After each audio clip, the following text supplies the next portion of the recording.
Hello guys, so today we are going to start our chapter 10, The Sermon at Benares. Gautam Buddha, 1563 BC to 483 BC, began life as a prince named Siddharth Gautam in northern India.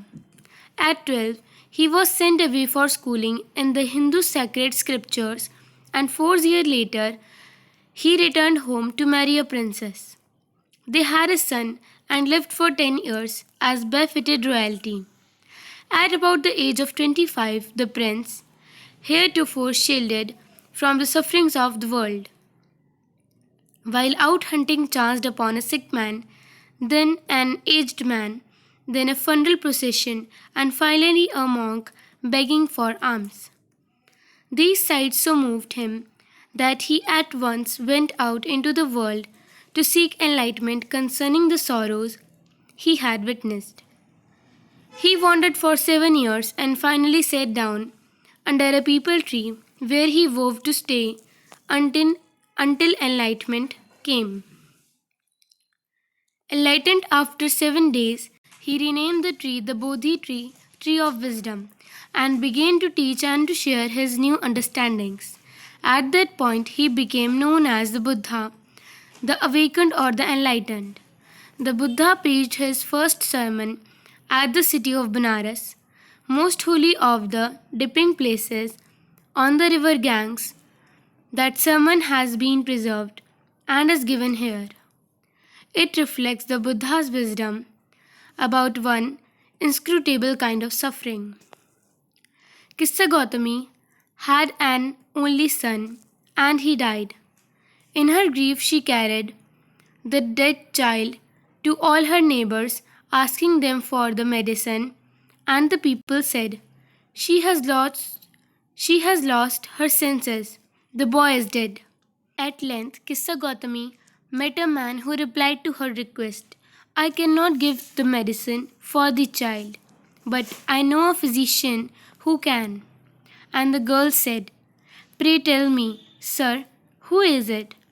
And the man replied, Go to Sakya Muni, the Buddha. Kissa Gautami repaired to the Buddha and cried, Lord and Master, give me the medicine that will cure my boy. The Buddha answered, I want a handful of mustard seed. And when the girl in her joy promised to procure it, the Buddha added, The mustard seed must be taken from a house where no one has lost a child, husband, parent, or friend. Poor Kissa Gautami now went from house to house, and the people pitied her and said, Here is mustard seed, take it. But when she asked, Did a son or daughter, a father or mother, die in your family? They answered her, Alas, the living are few, but the dead are many. Do not remind us of our deepest grief. And there was no house, but some beloved one had died in it. Kissa Gautami became weary and hopeless, and sat down at the wayside watching the lights of the city. As they flickered up and were extinguished again, at last the darkness of the night reigned everywhere. And she considered the fate of the man, that their lives flicker up and are extinguished again. And she thought to herself, How selfish am I in my grief. Death is common to all. Yet in this valley of desolation, there is a path that leads him to immortality, who has surrendered all selfishness.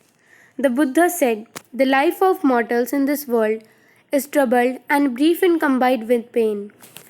For there is not any means by which those that have been born can avoid dying after reaching old age. There is death. Of such a nature are living beings. As ripe fruits are early in danger of falling, so mortals when born are always in danger of death. As all earthen vessels made by the potter end in being broken, so is the life of mortals. Both young and adult, both those who are fools and those who are wise, all fall into the power of death. All are subject to death. of those who overcome by death depart from life. A father cannot save his son, nor kinsmen their relations. Mark, while relatives are looking on and lamenting deeply, one by one, mortals are carried off like an ox that is led to the slaughter. So the world is afflicted with death and decay. Therefore, the wise do not grieve, knowing the terms of the world. Not from weeping, nor from grieving, will anyone obtain peace of mind. On the contrary, his pain will be the greater and his body will suffer. He will make himself sick and pale, yet the dead are not saved by his lamentation. He who seeks peace should draw out the arrow of lamentation and complaint and grief.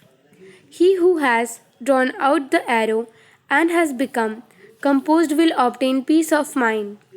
He who has overcome all sorrow will become free from sorrow and be blessed. Thank you.